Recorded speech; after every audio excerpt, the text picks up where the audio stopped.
فضیلت الشیخ جاوید اقبال سیالکوٹی صاحب۔ الحمدللہ نحمدہ ونستعینہ ونستغفرہ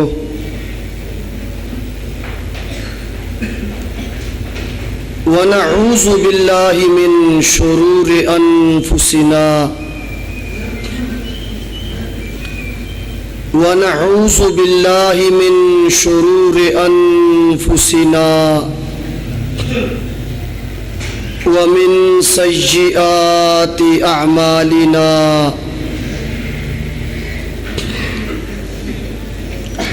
من یہدہ اللہ فلا مضل له ومن يضلله فلا هادي له وأشهد أن لا إله إلا الله وحده لا شريك له وأشهد أن محمدا عبده ورسوله صلی اللہ علیہ وآلہ وسلم۔ اما بعد فاعوذ باللہ السمیع العلیم من الشیطان الرجیم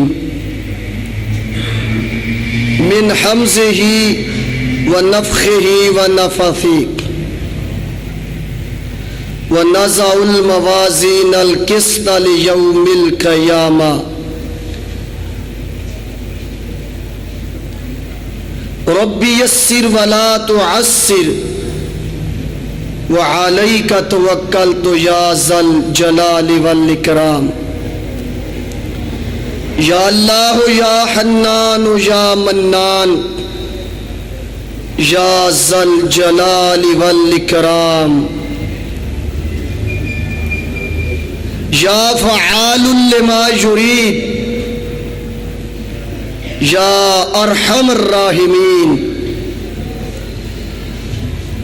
اغثنی یا مغیث یا رب العالمین یا رب العالمین وانت الوجوہ للحی القیوم یا حی یا قیوم برحمتک نستغیث حسبنا اللہ ونعم الوکیل نعم المولا ونعم النصیر۔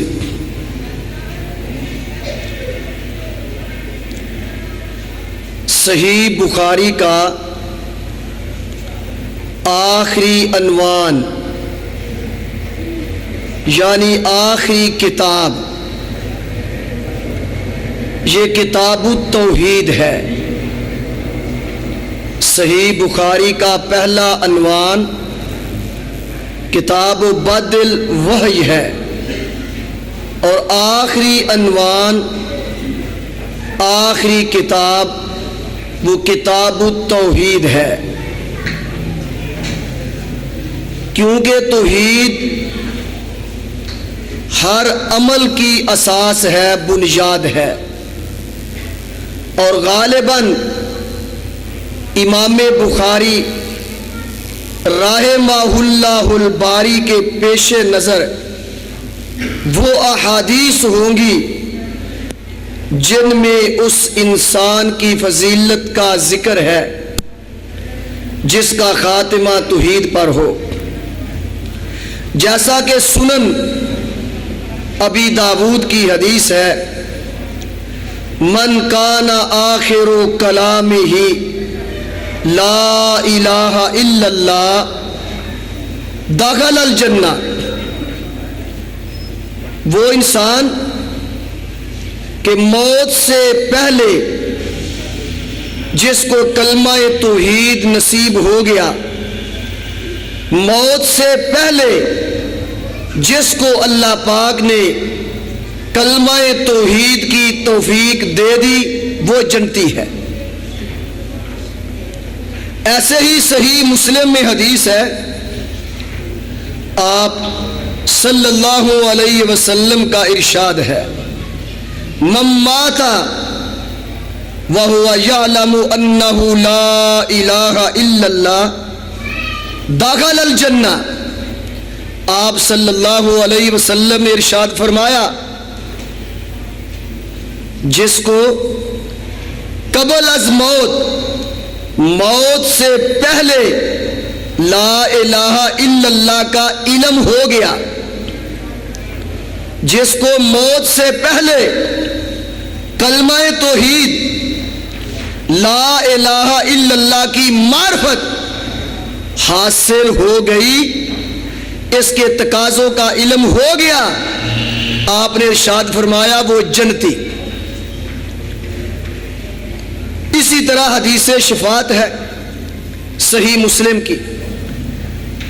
آپ صلی اللہ علیہ وسلم نے ارشاد فرمایا لِكُلِّ نَبِيٍّ دَعْوَةٌ مُسْتَجَابَةٌ فَتَعَجَّلَ كُلُّ نَبِيٍّ دَعْوَتَهُ. ہر نبی کی دعائیں مستجاب ہے. اللہ پاک نے ہر نبی کو دعائیں مستجاب سے نوازا ہے. آپ نے ارشاد فرمایا فَتَعَجَّلَ كُلُّ نَبِيٍّ دَعْوَتَهُ. ہر نبی نے اللہ کے آگے دعائیں مستجاب کی، اپنا یہ حق پورا کر لیا، اللہ سے دعائیں مستجاب فرما لی. وَإِنِّي اخْتَبَأْتُ دَعْوَتِي شِفَاءَةً لِأُمَّتِي يَوْمَ الْقِيَامَةِ. آپ نے ارشاد فرمایا جو اللہ نے مجھے دعائیں مستجاب عطا فرمائی میں نے اس کو سنبھال کے رکھا. اللہ اکبر. جو اللہ پاک نے مجھے دعائیں مستجاب عطا فرمائی کہ تم دعا کرو میں عطا فرما دوں گا، میں نے وہ دعا سنبھال کر رکھی، آخرت کے لیے ذخیرہ بنا کر رکھی. میں نے دنیا کی دعا پر آخرت کی دعا کو ترجیح دی. میں نے وہ جو دعائیں مستجاب سنبھال کے رکھی یہ میں آخرت میں اپنی امت کی سفارش کے لیے استعمال کروں گا. اور آپ صلی اللہ علیہ وسلم نے ارشاد فرمایا فَهِيَ نَائِلَةٌ إِنْ شَاءَ اللَّهُ مَن مَّاتَ مِنْ أُمَّتِي لَا يُشْرِكُ بِاللَّهِ شَيْئًا. آپ صلی اللہ علیہ وسلم نے ارشاد فرمایا کہ میں نے جو دعائیں مستجاب سنبھال کے رکھی ہے آخرت کے لیے ذخیرہ بنا کے رکھی ہے، وہ ہے میری امت کی سفارش. میں اللہ سے اپنی امت کی سفارش کروں گا اور اللہ یقیناً میری یہ دعا قبول و منظور فرما کے میری امت کو معاف کر دیں گے. اور یہ دعائیں مستجاب اس کے حقدار کون سے لوگ ہوں گے؟ فَهِيَ نَائِلَةٌ إِنْ شَاءَ اللَّهُ مَن مَّاتَ مِنْ أُمَّتِي. یہ دعائیں مستجاب اور میری شفاعت کے حقدار وہ لوگ ہوں گے جن کا خاتمہ ایمان پر ہوگا، جن کو موت سے پہلے کلمہ توحید نصیب ہوگا، جن کی موت توحید پر آئے گی، جن کا خاتمہ توحید پر ہوگا. اللہ کے فضل و کرم سے آپ نے ارشاد فرمایا وہ میری شفاعت کے مستحق ہوں گے، اللہ میری شفاعت سے ان کو معاف فرما دے گا. انہی حدیث کی اساس اور بنیاد پر امام بخاری رحمہ اللہ الباری نے کتاب و توحید کا موضوع آخر میں قائم کیا ہے.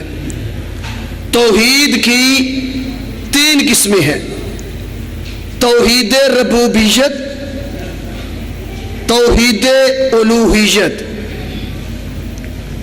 اور توحید صفات. یہ عام درس نہیں، یہ صحیح بخاری کی آخری کتاب، آخری باب، آخری حدیث پر درس ہے. بھائی توجہ فرمائیں، انشاءاللہ فائدہ ہوگا۔ توحید کی 3 قسمیں ہیں۔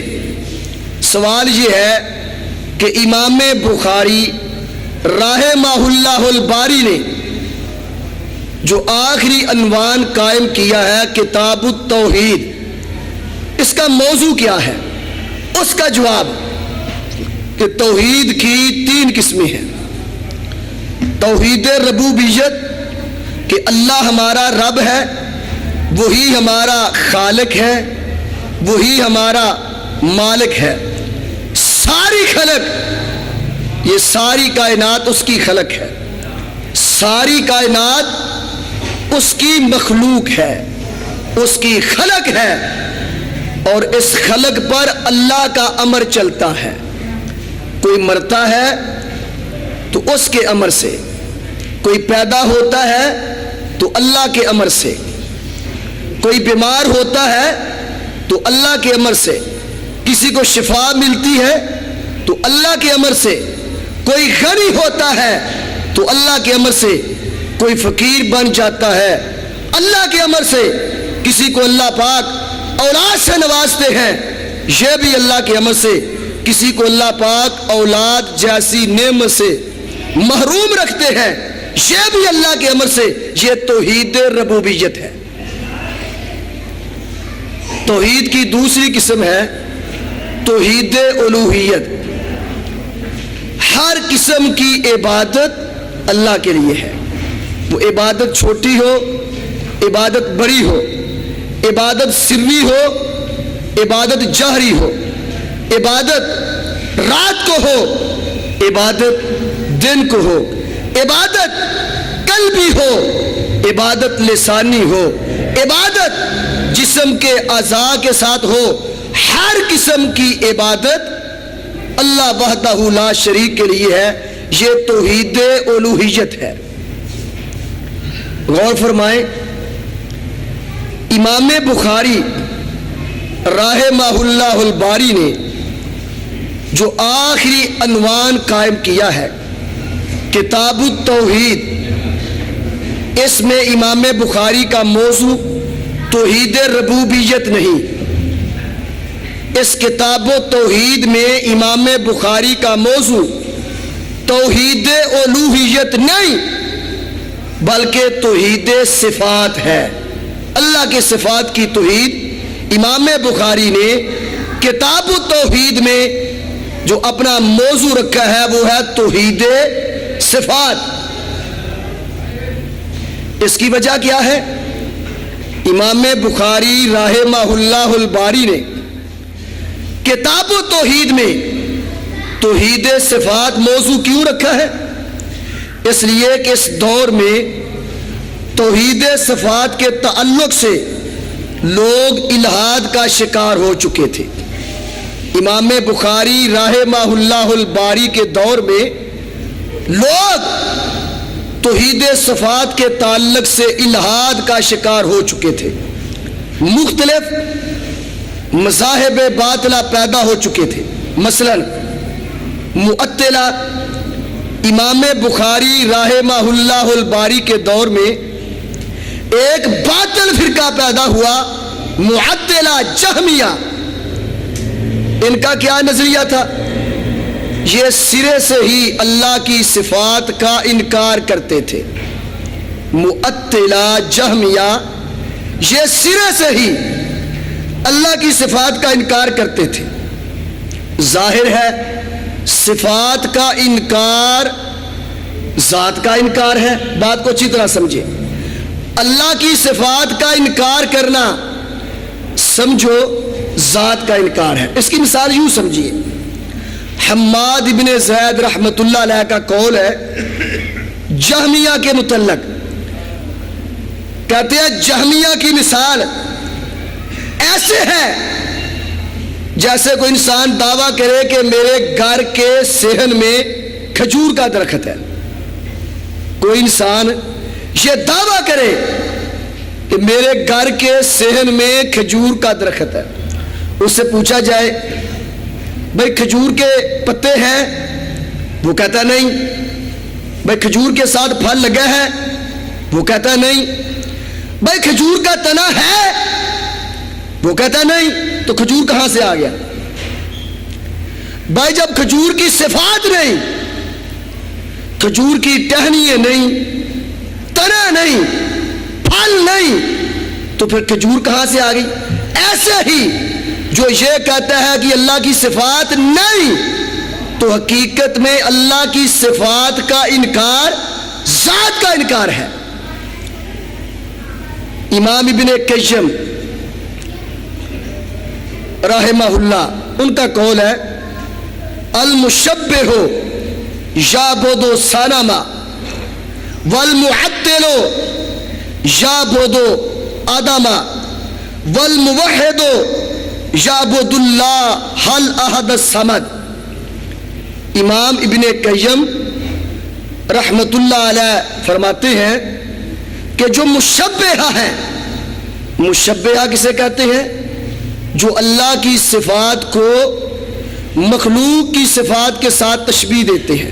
مثلا جیسے اللہ کا ہاتھ ہے ویسا ہی مخلوق کا ہاتھ ہے، اللہ کا ہاتھ مخلوق جیسا ہے، اللہ کا سننا مخلوق جیسا ہے، اللہ کا دیکھنا مخلوق جیسا ہے۔ اس فرقے کا نام ہے مشبہہ، اللہ کی صفات کو مخلوق کی صفات کے ساتھ تشبیہ دینے والے۔ یہ بھی گمراہ فرقہ ہے، کیونکہ اللہ فرماتے ہیں لیس کمثلہ شیء، اللہ کی مثل کوئی شے نہیں ہے۔ اللہ کی ہر صفت صفت کمال ہے، اس میں کسی قسم کا نقص نہیں۔ جس طرح اللہ کی ذات میں کوئی شریک نہیں پیارے بھائیو، اسی طرح اللہ کی صفات میں اس کا کوئی شریک نہیں۔ اللہ کا ہاتھ ہے، اس کی شان شیان، مخلوق کا ہاتھ ہے، مخلوق کی شان شیان۔ تو عرض کر رہا تھا کہ امام ابن قیم رحمت اللہ علیہ کیا فرماتے ہیں کہ جو مشبہہ ہیں یہ بت کو پوجتے ہیں۔ کیوں؟ کیونکہ وہ اللہ کی صفات کو انسان کی صفات کے ساتھ تشبیہ دیتے ہیں۔ تو مشبہہ یہ حقیقت میں ایک بت کے پجاری ہیں۔ والمعطل یعبد آدما، اور جو معطلہ ہیں اللہ کی صفات کے انکاری ہیں، اللہ کی صفات کو مانتے نہیں۔ اللہ سنتا ہے؟ نہیں۔ اللہ دیکھتا ہے؟ نہیں۔ اللہ کا ہاتھ ہے؟ نہیں۔ بالکل ہی وہ سرے سے اللہ کی صفات کے انکاری ہے۔ تو جب صفات کا انکار ہو گیا تو ذات کا بھی انکار ہو گیا۔ اس لیے امام ابن قیم رحمت اللہ علیہ فرماتے ہیں والمعطل یعبد آدما، اور معطلہ فرقہ یہ عدم کی عبادت کرتے ہیں، یہ عدم کے پجاری ہیں۔ عدم کا مطلب نہ ہونا، کیونکہ جنہوں نے صفات کا انکار کیا سمجھو ذات کا انکار ہو گیا۔ جب رب کی صفات کا انکار کیا تو اللہ کی ذات کا بھی انکار ہو گیا۔ تو یہ کس کی بات کرتے ہیں؟ کسی چیز کی بھی نہیں۔ والمعطل یعبد آدما، آگے فرمایا والموحد، آپ کے متعلق اللہ کے فضل و کرم سے اللہ کا شکر ادا کرو، اللہ نے آپ کو ہم کو توحید کی دولت سے نوازا ہے۔ والموحد یعبد اللہ الاحد الصمد، اور توحید پرست اس اللہ کی عبادت کرتے ہیں جو اکیلا ہے، بے نیاز ہے، بے پرواہ ہے۔ توحید پرست اس اللہ کی بات کرتے ہیں۔ تو عرض کر رہے تھے امام بخاری رحمہ اللہ الباری کے دور میں ایک فرقہ جو فرقہ باطل تھا اس نے جنم لیا، وہ کون تھا؟ معطلہ جہمیہ۔ اور دوسرا فرقہ مشبہہ، اس کی وضاحت آپ نے سن لی ہے۔ اللہ کی صفات کو مانتے تھے، معطلہ تو اللہ کی صفات کو مانتے ہی نہیں تھے، وہ سرے سے اللہ کی صفات کے انکاری تھے، اور مشبہہ وہ اللہ کی صفات کو مانتے تھے لیکن تشبیہ کے قائل تھے. کہتے ہیں اللہ کی صفات ہیں لیکن مخلوق کے مشابہ ہیں. اللہ سنتا ہے جیسے مخلوق سنتی ہے، اللہ دیکھتا ہے جیسے مخلوق دیکھتی ہے، اللہ کا ید ہاتھ ہے جیسے مخلوق کا ہے. یہ بھی گمراہ فرقہ ہے، کیونکہ اللہ فرماتے ہیں لیس کمثلہ شیء، اللہ جیسی کوئی چیز نہیں ہے. اور ایک اور فرقہ پیدا ہوا تھا معتزلہ. یہ تمہید کے طور پر باتیں کر رہا ہوں کیونکہ صحیح بخاری کی تقریب ہے، عام درس نہیں، باتوں کو سمجھیں. ایک اور فرقہ پیدا ہوا تھا معتزلہ. اچھا یہ بھی عجیب تھے، یہ اللہ کی صفات کے الفاظ کو مانتے تھے، معانی کو نہیں مانتے تھے. صفات کے الفاظ کو مانتے تھے، ان الفاظ کے معانی کو نہیں مانتے تھے. مثال، بھئی اللہ سمیع ہے، سنتا نہیں. کتنے بے وقوف احمق ہے. بھئی سمیع کا معنی کیا ہے؟ سننے والا. کہتے ہیں اللہ سمیع ہے، سنتا نہیں. اللہ بصیر ہے لیکن دیکھتا نہیں. یعنی یہ فرقہ جو معتزلہ تھا یہ صرف اللہ کی 8 صفات کو مانتے تھے، صرف اللہ کی 8 صفات کو مانتے تھے. اس کے علاوہ جتنی اللہ کی صفات ہیں ان کے الفاظ کو مانتے تھے، اسماء کو مانتے تھے، مسمى کو نہیں مانتے تھے، معانی کو نہیں مانتے تھے. میں نے مثال دے کے سمجھایا.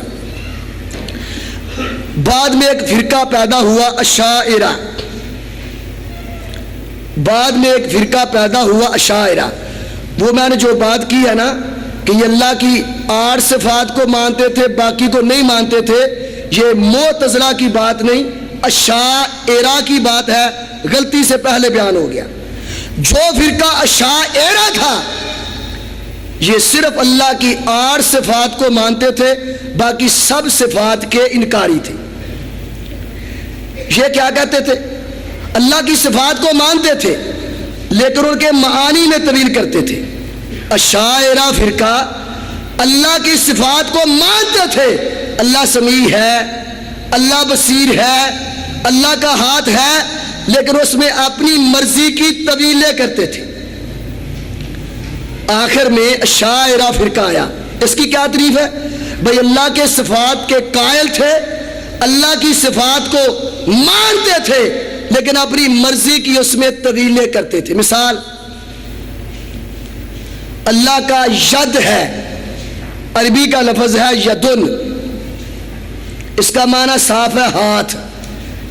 کہتے ہیں اللہ کی صفت ید ہے، اب اس کا معنی ہاتھ نہیں مانتے تھے، قبضہ قدرت مانتے تھے. جس طرح آج کل کے خطبائے کرام اور واعظین اعظام جوش خطابت میں ید کا معنی یہی کر دیتے ہیں، قسم ہے اس ذات کی جس کے قبضہ قدرت میں میری جان ہے. یہ ید کا معنی غلط ہے.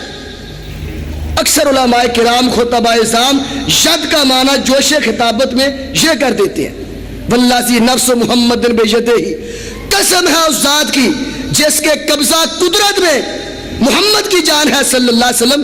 یہ ترجمہ غلط ہے.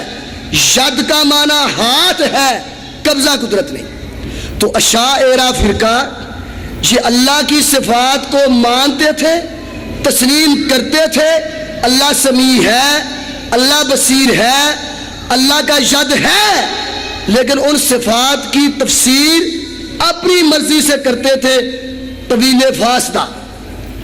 امام بخاری رحمہ اللہ الباری نے ان فرقوں کی خوب تردید کی. عرض کر رہا تھا کہ کتاب و توحید میں امام بخاری کا موضوع توحید ربوبیت نہیں، توحید الوہیت نہیں، توحید صفات ہے. کیونکہ امام بخاری کے دور میں یہ صفات کے ساتھ اللہ کی صفات کے تعلق کے اعتبار سے بڑا الحاد پیدا ہوا تھا. کوئی اللہ کی صفات کو مانتا ہی نہیں تھا، کوئی مانتا تھا مخلوق کے ساتھ تشبیہ دیتا تھا، اور کوئی من مانی کی وہ تفسیر کرتے تھے اللہ کی صفات کی۔ چونکہ امام بخاری رحمہ اللہ الباری کے دور میں ان فرقوں کا عروج تھا، یہ باطل مذاہب پیدا ہو چکے تھے، اللہ کی صفات کا انکار کرنے والے، مخلوق کے ساتھ تشبیہ دینے والے اور طویل فاصلہ کرنے والے۔ اس لیے امام بخاری رحمہ اللہ الباری نے ان کی تردید کرتے ہوئے کتاب التوحید میں موضوع توحید صفات رکھا۔ بخاری شریف پڑھنے سے اور پڑھانے سے ایک بات سمجھ آئی ہے، اللہ کے فضل و کرم سے امام بخاری کے دور میں جتنے باطل گروہ تھے سب کا رد صحیح بخاری میں موجود ہے۔ اس دور میں جتنے باطل فرقے موجود تھے، جتنے باطل مذاہب موجود تھے، سب کا رد صحیح بخاری میں موجود ہے۔ اور اگلی بات، امام بخاری سے لے کر آج تک صحیح بخاری پڑھنے اور پڑھانے سے یہ بات سمجھ آتی ہے، امام بخاری سے لے کر آج تک جتنے باطل فرقوں نے جنم لیا ہے ان کا رد بھی صحیح بخاری میں موجود ہے۔ اور اللہ کے فضل و کرم سے آج سے لے کر قیامت تک، آج سے لے کر قیامت تک جتنے باطل فرقے پیدا ہوں گے سب کا رد صحیح بخاری میں موجود ہے، اللہ کے فضل و کرم سے۔ امام بخاری رحمہ اللہ الباری نے جو آخری عنوان قائم کیا ہے کتاب التوحید، امام صاحب تمام ابواب کے اندر، یہ کتاب التوحید میں تقریباً 58 ابواب ہیں، امام بخاری رحمہ اللہ الباری نے کتاب التوحید کے تمام ابواب میں قرآنی آیات لے کر آئے ہیں۔ اس کی وجہ کیا ہے؟ حالانکہ جو باقی ابواب ہیں، صحیح بخاری میں جو دیگر ابواب ہیں، امام بخاری اپنے الفاظ لاتے ہیں، لیکن کتاب التوحید کے اندر جتنے ابواب ہیں سب کے اندر امام بخاری رحمہ اللہ الباری قرآنی آیات لائے ہیں۔ اس کی وجہ یہ ہے کہ جو اہل رائے ہیں ان کا موقف ہے کہ عقیدے میں خبر واحد حجت نہیں، عقائد کے اندر خبر واحد حجت نہیں، تو امام بخاری رحمہ اللہ الباری نے ان کا ناطقہ بند کرنے کے لیے ہر باب میں قرآنی آیت لائے ہیں۔ تو قرآن تو حجت ہے نا، وہ اہل رائے کہتے ہیں جی بھئی عقیدے کی بات قرآن سے ثابت کرو، عقائد کے اندر خبر واحد حجت نہیں، تو امام بخاری نے ان کا یہ چیلنج قبول کرتے ہوئے ان کا ناطقہ بند فرما دیا ہے۔ وہ ہر باب میں اللہ کے قرآن کی آیت لائے ہیں، اس سے اللہ کی صفات کو ثابت کیا ہے۔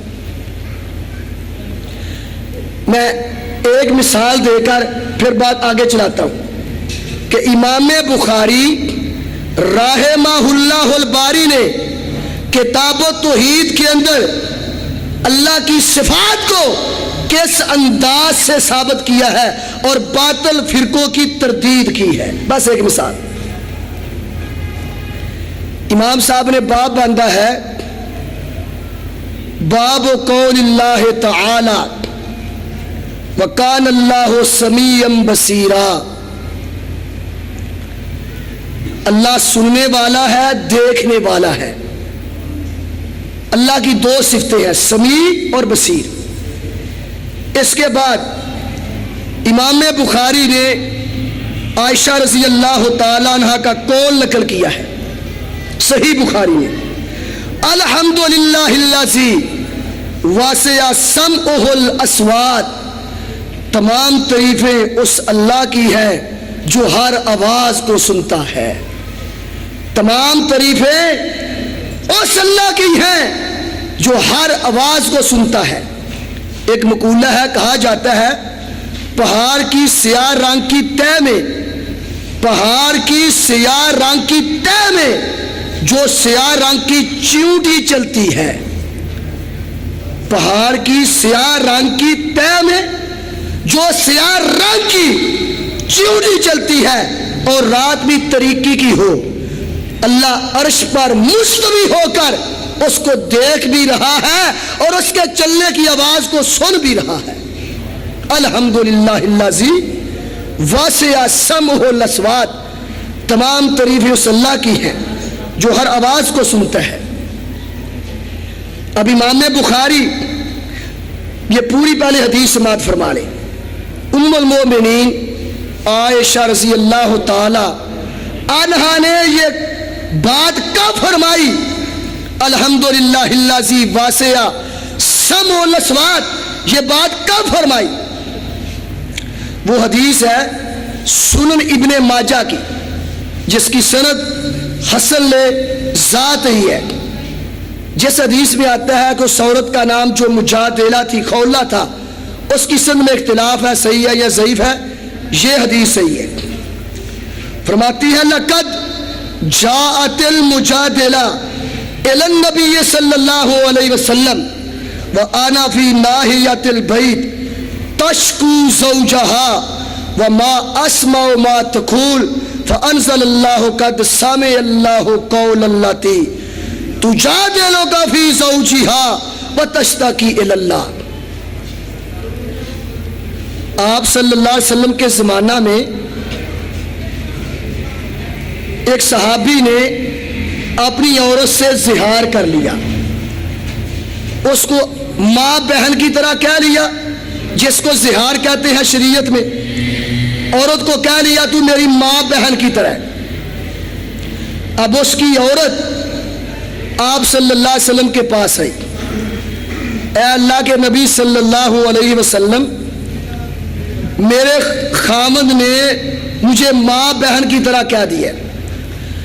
آپ فرمانے لگے کہ اس مسئلے میں مجھ پر تو وحی نازل نہیں ہوئی، لیکن میرا ذاتی خیال ہے کہ تجھ کو طلاق ہو گئی ہے۔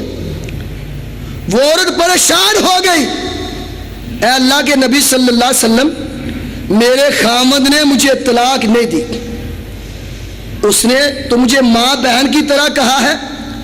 آپ فرمانے لگے بھئی اللہ کی وحی نازل نہیں ہوئی، لیکن میرے خیال کے مطابق تجھے طلاق ہو گئی ہے۔ وہ بڑی پریشان ہوئی کہ اللہ کے نبی صلی اللہ علیہ وسلم، اب جوانی اس کے ساتھ گزاری اور بچے بھی اس سے ہیں، اب بڑھاپے کی عمر میں اس کو چھوڑ کر چھوٹے چھوٹے بچوں کو لے کر کہاں جاؤ؟ کبھی نبی پاک سے سوال کرتی، کبھی آسمان کی طرف نظر اٹھا کے اللہ کے سامنے شکوہ کرتی۔ عائشہ رضی اللہ تعالی عنہا فرماتی ہیں میرا چھوٹا سا حجرہ تھا، چھوٹا سا کمرہ تھا، یہ کمرے کے ایک کونے میں بیٹھ کر اللہ پاک کو آوازیں دے رہی تھی، اس کی آواز مجھے نہیں آ رہی تھی، اللہ نے عرش پہ بیٹھ کے اس کی آواز کو سن لیا۔ قد سمع اللہ قول التی تجادلک فی زوجہا وتشتکی الی اللہ۔ امام بخاری رحمہ اللہ الباری نے اس باب میں 3 چیزیں پیش کی۔ پہلی آیت، اب بات کو اچھی طرح سمجھنا کہ امام بخاری رحمہ اللہ الباری نے ان باطل فرقوں کا کتاب و توحید میں کیسے رد کیا اور اللہ کی صفات کو کس اسلوب کے ساتھ ثابت کیا۔ اس باب میں امام صاحب نے 3 باتیں پیش کی، 2 آیات اور ایک ام المومنین عائشہ رضی اللہ تعالی عنہا کا قول۔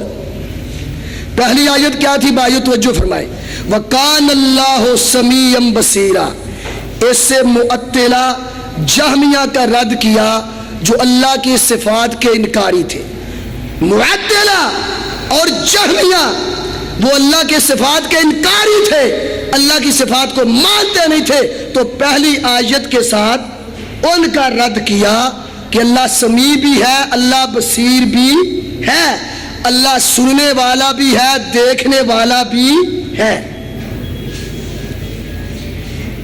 آگے امام بخاری رحمت اللہ علیہ نے یہ آیت پیش کی، قد سامع اللہ قول اللاتی تجادلک فی زوجہا۔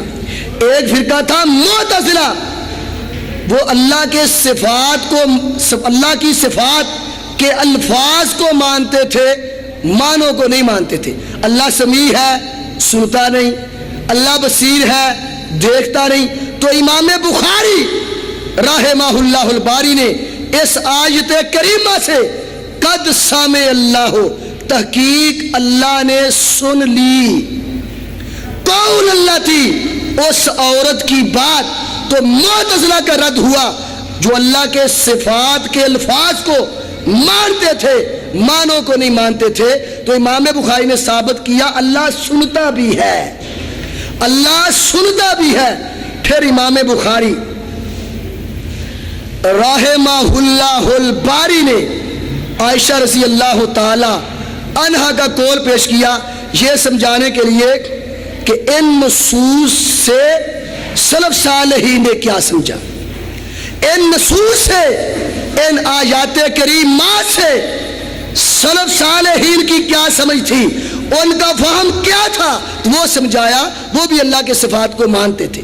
اور پھر سلف صالحین میں ام المومنین عائشہ رضی اللہ تعالی عنہا، جنہوں نے ساری عمر آپ کی صحبت میں گزاری، اور وہ عائشہ رضی اللہ تعالی عنہا جو اللہ کے حبیب کی حبیبہ تھی۔ ایک تابعی تھے،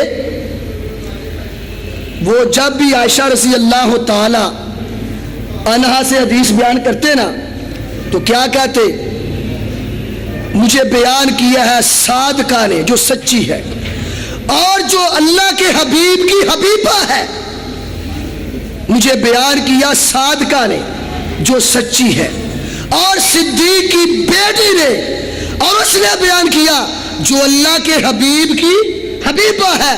اللہ کے حبیب نبی پاک کی محبوبہ عائشہ رضی اللہ تعالیٰ عنہ، وہ اس انداز سے بیان کرتے، مجھے بیان کیا ہے صادقہ نے، صدیق کی بیٹی نے، اللہ کے حبیب کی حبیبہ نے، اور اس نے بیان کیا جس کی صفائی اللہ پاک نے قرآن میں اسمان سے نازل فرمائی۔ تو امام بخاری نے ثابت کیا کہ سلف صالحین ام المومنین عائشہ رضی اللہ تعالی عنہا کا ان نصوص سے کیا فہم تھا۔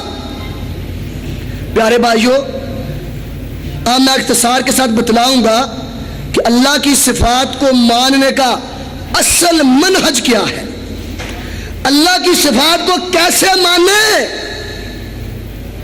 اللہ کی صفات کو ماننے کا اصل منہج کیا ہے، اور اللہ کی صفات کو کیسے ہم مانیں۔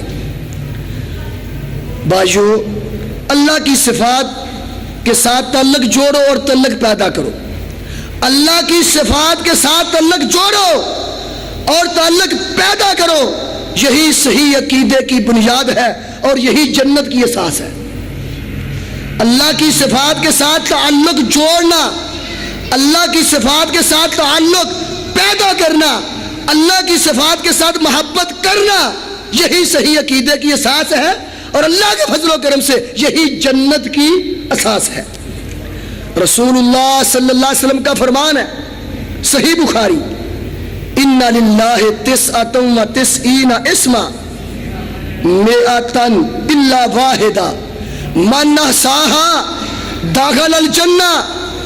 آپ صلی اللہ علیہ وسلم نے ارشاد فرمایا، اللہ کے 99 نام ہیں، پھر فرمایا سمجھانے کے لیے ایک کم 100۔ اللہ پاک کے 99 نام ہیں، جس شخص نے ان 99 ناموں کا احصاء کیا وہ جنتی ہے۔ اس لیے میں نے کہا اللہ کی صفات کے ساتھ تعلق جوڑو، تعلق پیدا کرو، محبت کرو، یہی عقیدے کی، صحیح عقیدے کی اساس ہے اور یہی جنت کی اساس ہے۔ کیا ارشاد فرمایا؟ اللہ کے 99 نام ہیں، جس نے ان کا احصاء کیا وہ کیا ہے؟ جنتی۔ احصاء کے 4 معنی ہیں: پڑھنا، اللہ کے ناموں کو پڑھنا، حفظ کرنا، زبانی یاد کرنا، ان کو سمجھنا کہ ان ناموں کے معنی کیا ہیں۔ سمیع کا معنی کیا ہے؟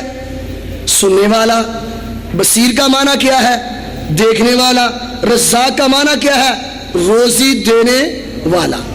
تو احصاء کا پہلا معنی پڑھنا۔ اب سارے بھائی غور فرمائیں، میرے سمیت، علماء کرام سمیت، طالبات سمیت، کہ ہم اللہ کے نام کو پڑھتے ہیں، ہمیں زبانی یاد ہے، ان کے معنی ہمیں آتے ہیں۔ احصاء کے 4 معنی ہیں: پڑھنا، حفظ کرنا، ان کو سمجھنا کہ ان ناموں کے معنی کیا ہے، ان معنوں کو سمجھ کر اس پر ڈٹ جانا، ان معنی کو سمجھ کر اس پر ڈٹ جانا۔ آپ نے ارشاد فرمایا اللہ کے 99 نام ہیں، جس شخص نے، جس توحید پرست نے ان 99 نام کو یاد کیا، ان کو پڑھا، ان کے معانی کو سمجھا اور ان معنوں پر ڈٹ گیا، وہ دنیا میں چلتا پھرتا جنتی ہے۔ اور صحیح بخاری میں ہے، صحیح بخاری میں ہے، ان النبی صلی اللہ علیہ وسلم بعث رجلا علی سریہ وکان یقرأ لصحابہ فی صلاتہم فیختم بقل ھو اللہ احد فلما رجعوا ذکروا ذلک للنبی صلی اللہ علیہ وسلم۔ آپ نے ایک دستہ بھیجا، ایک چھوٹی جماعت سفر پہ بھیجی، ان کا ایک امیر مقرر کر دیا۔ ان کے امیر صاحب جب بھی نماز پڑھاتے، جماعت کرواتے، اور پیارے بھائیو، اللہ کی صفات کے ساتھ اپنے آپ کو جوڑ لو، تعلق پیدا کرو، اللہ کی صفات سے محبت کرو، ان کو پڑھو، ان کو حفظ کرو، ان کے معنوں کو سمجھو اور ان معنوں پر پھر ڈٹ جاؤ، انشاءاللہ جنت ہمارے لیے ہے۔ میں عرض کر رہا تھا، آپ صلی اللہ علیہ وسلم نے ایک سفر پہ، توجہ فرمایا ادھر، آپ صلی اللہ علیہ وسلم نے سفر پہ ایک دستہ بھیجا، ایک چھوٹی جماعت بھیجی، ان کا ایک امیر مقرر کیا۔ جب وہ ان کو نماز پڑھاتا، سورۃ فاتحہ پڑھتا، اور کو سورت پڑھتا، آخر میں سورت اخلاص قل ھو اللہ احد یہ ضرور پڑھتا۔ جب صحابہ کرام رضی اللہ تعالیٰ عنہم سفر سے واپس گئے، ذکروا ذالک للنبی صلی اللہ علیہ وسلم، آپ کے لیے یہ بات ذکر کی کہ آپ نے جو ہمارا امیر مقرر کیا تھا، وہ نماز کی ہر رکعت میں سورت فاتحہ کے علاوہ کوئی اور بھی سورت پڑھتا، لیکن آخر میں سورت اخلاص ضرور پڑھتا۔ آپ نے فرمایا سلو ہو، اسے پوچھو لِأَيِّ شَيْءٍ يَصْنَعُ ذَلِكَ، سلو ہو لِأَيِّ شَيْءٍ يَصْنَعُ ذَلِكَ، اسے پوچھو وہ ایسا کیوں کرتا تھا۔ فَسَأَلُوهُ، صحابہ کرام رضی اللہ تعالیٰ عنہم نے اس سے پوچھا، وہ کہتا لِأَنَّهَا صِفَةُ الرحمن، لِأَنَّهَا صِفَةُ الرحمن وَأَنَا أُحِبُّ أَنْ أَقْرَأَ بِهَا، اس لیے کہ سورت اخلاص میں اللہ کی صفات ہے اور میں پسند کرتا ہوں نماز کی ہر رکعت میں اللہ کی صفات کو پڑھوں۔ میں عرض کر رہا تھا، اللہ کی صفات کے ساتھ تعلق جوڑو، تعلق پیدا کرو، محبت کرو، ان کو پڑھو، ان کو حفظ یاد کرو، ان کے معنوں کو سمجھو اور پھر ان کے معنوں کو سمجھ کر ڈٹ جاؤ۔ پھر ڈٹنے کا مطلب اللہ رزاق ہے، کیا معنی ہے؟ روزی کون دیتا ہے؟ پھر ڈٹ جاؤ، اللہ کے سوا کوئی روزی دینے والا، کوئی داتا نہیں، کوئی گنج بخش نہیں، اگر اللہ کی صفت رزاق پڑھی، اس کو حفظ یاد کر لیا، اس کا معنی بھی سمجھ لیا، اور داتا کسی اور کو سمجھتے رہے، سمجھو آپ ڈٹے نہیں ہیں۔ عرض کر رہا تھا، وہ کہتا ہے کہ سورۃ اخلاص میں اللہ کی صفات ہے اور میں پسند کرتا ہوں اللہ کی صفات کو پڑھوں، تو آپ نے کیا فرمایا؟ اخبروہ ان اللہ، اخبروہ ان اللہ یحبہ، فرمایا اس کو بشارت دو، اگر تو اللہ کی صفات سے پیار کرتا ہے تو اللہ تجھ سے پیار کرتے ہیں، اور جیسے اللہ پیار کرے۔ مجھے ایک حدیث ذہن میں آ گئی صحیح مسلم کی، یہ موضوع یاد رکھنا مزید سمجھانے کے لیے، کچھ عوامی باتیں بھی ہو جائیں نا۔ فرمایا اس کو خبر دو تو رحمان کی صفات سے پیار کرتا ہے اور اللہ اس بنا پر تجھ سے پیار کرتی ہے، اور جیسے اللہ پیار کرے۔ صحیح مسلم، ان اللہ اذا احب عبدا، اللہ جب کسی بندے سے پیار کرتے ہیں نا پیارے بھائیو، تو جبریل امین علیہ السلام کو بلاتے ہیں، کہتے ہیں جبریل فلانے بندے سے میں پیار کرتا ہوں، تو بھی پیار کر۔ اللہ اکبر، اور میرا ایمان ہے اللہ نام لیتے ہیں۔ کیا جبریل لاہور میں زاہد عمران حقانی خابر رشید بٹ ہے، توحید پرست ہے، نمازی ہے، میرے بندے ہیں، اے جبریل ان سے میں پیار کرتا ہوں، تو بھی ان سے پیار کر۔ آپ کو بات سمجھانے کے لیے ایک اور حدیث نہ سناؤ صحیح بخاری کی، جس کا نام اللہ کی زبان پہ آ جائے ذکر خیر، اس کی کیا شان ہے۔ صحیح بخاری، قاری قرآن ابی بن کعب رضی اللہ تعالی عنہ کہتے ہیں مجھے نبی پاک نے فرمایا کہ مجھے اللہ نے حکم دیا ہے میں تجھ پر قرآن پڑھوں۔ نبی پاک کس کو کہہ رہے ہیں؟ اپنے صحابی کو۔ ان اللہ امرنی ان اقرأ علیک القرآن، مجھے اللہ نے حکم دیا ہے اے ابیش میں تجھے قرآن پڑھ کے سناؤں۔ قاری قرآن نبی کے یار اللہ کے ولی ابی بن کعب رضی اللہ تعالیٰ عنہ پریشان ہو گئے، بھئی میرا نام اللہ نے لیا، اللہ اکبر، حیران ہو کر کہنے لگے کہ اللہ نے میرا نام لیا، اللہ نے میرا نام لیا ہے۔ فرمایا ہاں اے ابی بن کعب، اللہ نے تیرا نام لے کر کہا ہے میں تجھے قرآن پڑھ کے سناؤں۔ ابی بن کعب نے خوشی سے رونا شروع کر دیا کہ میرا نام اللہ کی زبان پہ۔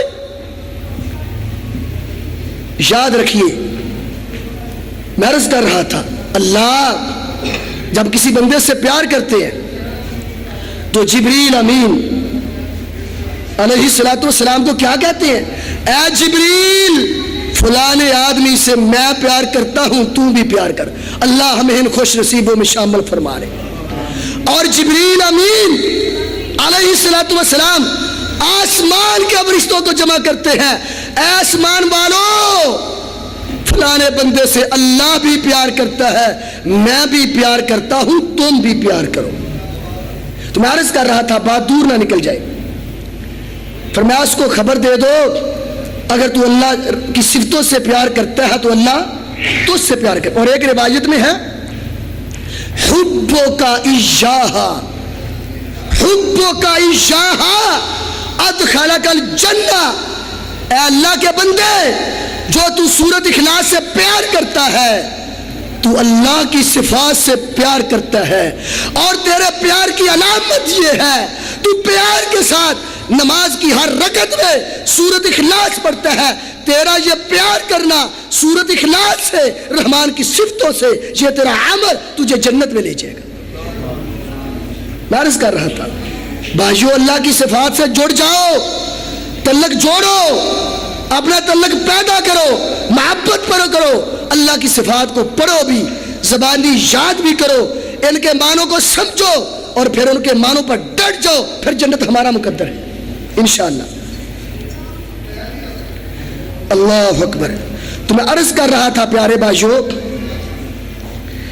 تو یہ توحید صفات ہے، یہ توحید صفات ہے.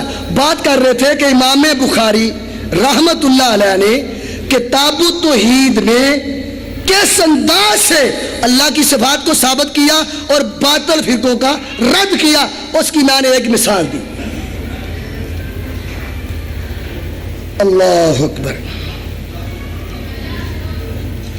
بات کو اختصار کے ساتھ آگے چلائیں، باتیں بہت زیادہ ہیں، بات آگے چلائیں. کتاب التوحید کا آخری باب، کتاب بڑی ہوتی ہے پر اس میں مختلف ابواب ہوتے ہیں. صحیح بخاری کی آخری کتاب، آخری عنوان وہ کتاب التوحید ہے. کتاب التوحید کا آخری باب اس کا تعلق میزان سے ہے. امام بخاری فرماتے ہیں باب کون ہی ونزع الموازین القسط لیوم القیامہ، ہم انصاف کے ترازو قائم کریں گے قیامت کے دن میں. دو معنی ہے اس کا. لیوم القیامہ کا ایک معنی ہے قیامت کے دن میں، لام بمعنی فی، اور دوسرا ہے لأجل حساب یوم القیامہ، ہم انصاف کے ترازو قائم کریں گے قیامت کے دن کے حساب کے لیے. ایک معنی کے اعتبار سے لام بمعنی فی ہے، ہم عدل و انصاف کے ترازو قائم کریں گے قیامت کے دن میں، اور دوسرا معنی قیامت کے دن کے حساب کے لیے ہم عدل و انصاف کے ترازو قائم کریں گے. اللہ کامیاب فرما دے. امام بخاری نے یہ باب قائم کر کے ایک گمراہ فرقہ جو ہے معتزلہ، اس کی تردید فرمائی. معتزلہ کہتے ہیں ہم ترازو کو نہیں مانتے. بات کو سمجھے، بات آگے چلائیں. معتزلہ فرقے کا آپ نے عقیدہ پڑھا ہے، وہ کہتے ہیں ہم میزان کو نہیں مانتے، ہم میزان کو نہیں مانتے. آپ نے سنا کہ ان کا عقیدہ تھا یہ اللہ کی صفات، معتزلہ اللہ کی صفات کے الفاظ کو مانتے تھے، ان کے معانی کو نہیں مانتے تھے. تو معتزلہ کہتے ہیں ہم میزان نہیں مانتے، اللہ کا ترازو نہیں مانتے. بھائی کیوں نہیں مانتے؟ وہ کہتے ہیں عمل کیسے تلیں گے، عمل کا تو وجود ہی کوئی نہیں. بھائی دیکھو نا، چینی اس کا وجود ہے، اس کا وزن ہوگا. گوشت ہے، اس کا بھی جسم ہے، اس کا بھی وجود ہے، اس کا وزن ہوگا. کوئی چیز لے لے، کوئی سبزی لے لے. بھائی عمل جو ہے اس کا تو وجود نہیں، یہ تو آراز ہیں. اعمال جو ہیں یہ آراز ہیں، وزن ہوتا ہے اجسام کا. علمی بات عام الفاظ میں سمجھاتا ہوں. جس کے جسم ہو نا، جسم وہ چیز تو لی جاتی ہے، اور جس کا جسم ہی نہ ہو، جیسے نماز اس کا کوئی جسم نہیں، روزہ اس کا کوئی جسم نہیں، یہ ہم حج کرتے ہیں اس کا کوئی جسم نہیں. بھائی عمل جو ہے، عمل یہ اراز ہے، اجسام نہیں. جو چیز عرض ہو اس کا وزن نہیں ہوتا، تو ہم کیسے مانے اللہ کا ترازو ہوگا اور عملوں کو تولا جائے گا؟ اللہ اکبر. اس کے کئی جواب ہیں. امام بخاری نے اس فرقے کی تردید کی ہے. بھائی تم کس منہ سے کہتے ہو ہم ترازو کو نہیں مانتے، ہم میزان کو تسلیم نہیں کرتے؟ اللہ کہتے ہیں وَنَزَعَ الْمَوَازِينَ الْقِسْطَ لِيَوْمِ الْقِيَامَةِ. اللہ فرما رہے ہیں ہم ترازو قائم کریں گے قیامت کے دن میں. اللہ فرما رہے ہیں ہم ترازو قائم کریں گے. تم کیسے انکار کرتے ہو؟ تمہیں اللہ کی قدرت پہ شک ہے؟ امام بخاری فرماتے ہیں بھائی تمہیں اللہ کی قدرت پہ شک ہے؟ جب اللہ فرما رہے ہیں ہم عدل و انصاف کے ترازو قائم کریں گے، تم کیوں نہیں مانتے؟ تم نے اللہ کی قدرت اپنے جیسی سمجھ رکھی ہے. جس طرح تم آراز کا وزن نہیں کر سکتے، تم نے یہ سمجھ لیا کہ ہم نہیں کر سکتے تو اللہ بھی نہیں کر سکتا. تم نے رب کی قدرت کو اپنی قدرت پہ قیاس کیا.